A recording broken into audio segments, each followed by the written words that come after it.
Hello बच्चों, आज हम पढ़ेंगे बायोटेक्नोलॉजिकल एप्लीकेशंस इन एग्रीकल्चर। और इसमें भी हम स्पेसिफिकली पढ़ेंगे उन इंसेक्ट्स के बारे में जिनको कुछ स्ट्रेन्स जो बैसिलस thuringiensis है उनके द्वारा जो प्रोटीन्स प्रोड्यूस होती है उसके द्वारा मारे जाते हैं। अगर आपको वीडियो पसंद आए तो लाइक, शेयर और सब्सक्राइब करिएगा। अब सबसे पहले हम ये जानें कि बैसिलस thuringiensis है क्या और कैसे उसका इस्तेमाल हम बीटी क्रॉप्स प्रोड्यूस करने के लिए करते हैं।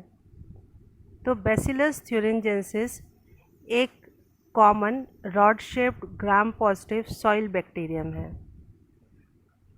इसके जीनोम में ऐसी जीन्स होती हैं जो सेवरल प्रोटीन्स प्रोड्यूस करती हैं और ये प्रोटीन्स जो है इंसेक्ट्स के लिए टॉक्सिक होती है।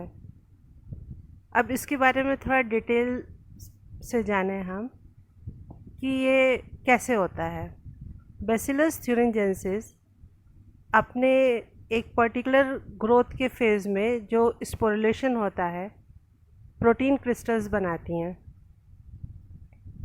ये क्रिस्टल्स में टॉक्सिक इंसेक्टिसाइडल प्रोटीन होती हैं, यानी कि ऐसी टॉक्सिक प्रोटीन जो इंसेक्ट्स को मार देगी।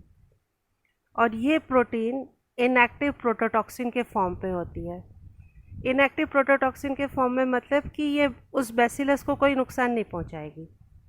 और जब ये टॉक्सिन कोई इंसेक्ट इंजेस्ट कर लेगा यानी खा लेगा तो ये उसके गट में एल्कलाइन पीएच की वजह से एक्टिव फॉर्म में कन्वर्ट हो जाएगी। ये जो एक्टिवेटेड टॉक्सिन होगी ये उसके इंसेक्ट के जो मिड गट के एपिथेलियल सेल्स है उससे बाइंड करके उसमें पोर्स क्रिएट कर देता है। इसकी वजह से उन सेल्स की स्वेलिंग और लाइसिस होती है और अंत में इंसेक्ट की डेथ हो जाती है। अच्छा, अभी जब टेक्नोलॉजी इतनी डेवलप नहीं थी तो बीटी को फील्ड्स में ऑर्गेनिक पेस्टिसाइड की तरह भी स्प्रे किया जाता था। अब बीटी को एक जीन्स के सोर्स के लिए यूज़ किया जाता है और ये जीन्स यूज़ करी जाती हैं कई सारे फूड क्रॉप्स को जेनेटिकली मॉडिफाई करने के लिए। इससे ये फ़ायदा होता है कि वो फूड क्रॉप्स ही ये टॉक्सिन प्रोड्यूस करने लगते हैं और ये टॉक्सिन जो है कई सारे इंसेक्ट ऑर्डर्स के लिए लीथल होता है। जिनके लिए ये लीथल होता है वो इस प्रकार हैं: लेपिडोप्टेरा, कोलियोप्टेरा और डिप्टेरा। ऑर्डर लेपिडोप्टेरा के एग्जाम्पल्स हैं tobacco budworm, armyworm. Coleoptera order के एग्जाम्पल है बीटल्स। डिप्टेरा ऑर्डर के एग्जाम्पल है फ्लाइज और मॉस्किटोज़। बच्चों, यहाँ एक बात से कंफ्यूज मत होना। जैसे कई जगह आपको लेपिडोप्टेरा दिखाई देगा और कई जगह आपको लेपिडोप्टेरेंस दिखाई देगा। तो लेपिडोप्टेरेंस वो हैं जो ऑर्डर लेपिडोप्टेरा को बिलोंग करते हैं।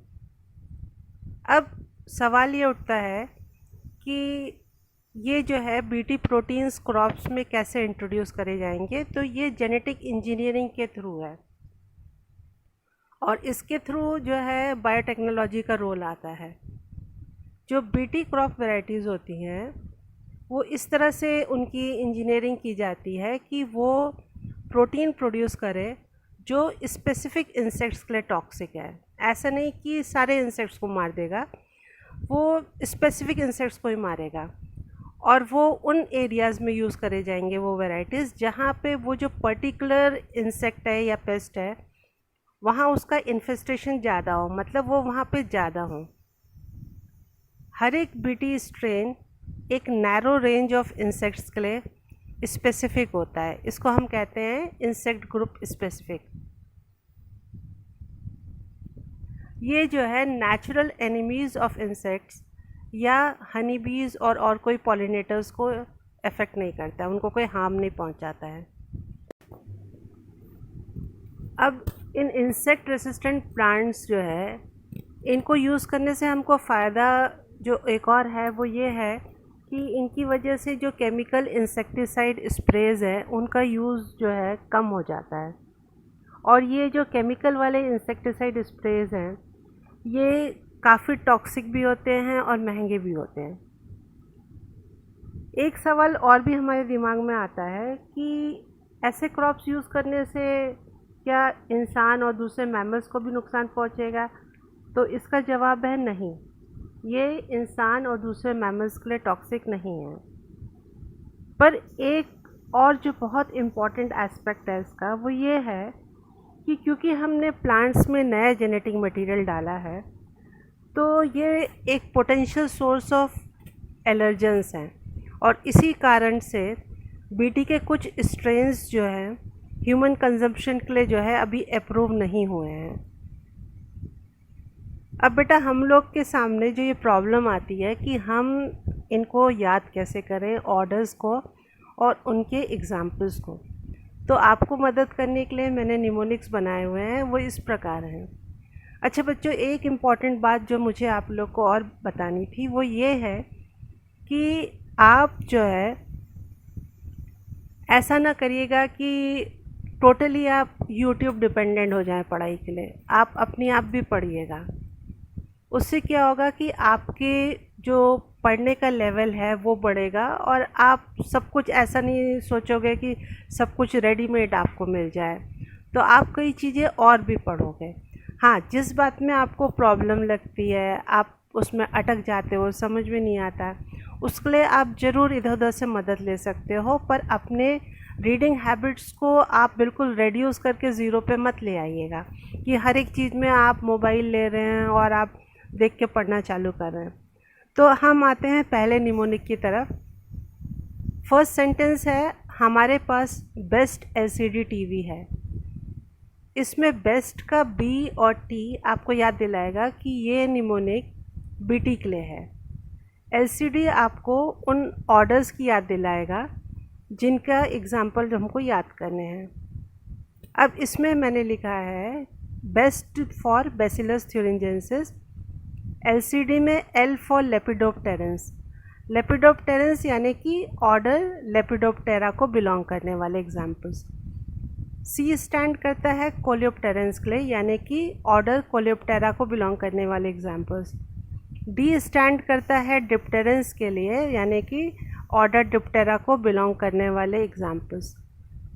सेकेंड निमोनिक है, आप यहाँ देखेंगे कि एक इंसान खड़ा है और स्मोकिंग कर रहा है। अरे वो टोबैको की बीड़ी लपेट कर पीता है। यहाँ पर अरे वो आर्मी वॉर्म के लिए स्टैंड करता है। टोबैको की बीड़ी आपको टोबैको बड वॉर्म याद दिलाएगा। लपेट आपको लेपिडोप्टेरेंस की याद दिलाएगा। अब ये दो पिक्चर्स आप देखिएगा, पहला वाला आर्मी वॉर्म है, सेकंड वाला टोबैको बड वॉर्म है। तीसरा निमोनिक है, क्लियोपेट्रा द बीटर की फ़ैन है।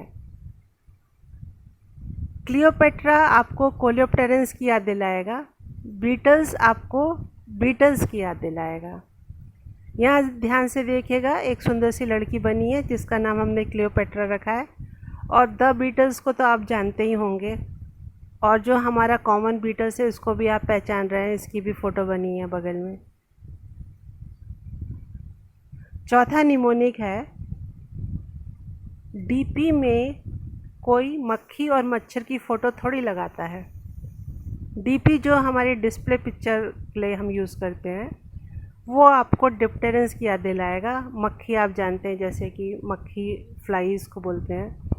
मच्छर जो है मॉस्किटोज़ के लिए स्टैंड करता है। तो इन निमोनिक्स की वजह से आप बहुत आसानी से सब कुछ याद कर लेंगे और रिकॉल भी कर लेंगे। Thanks for watching.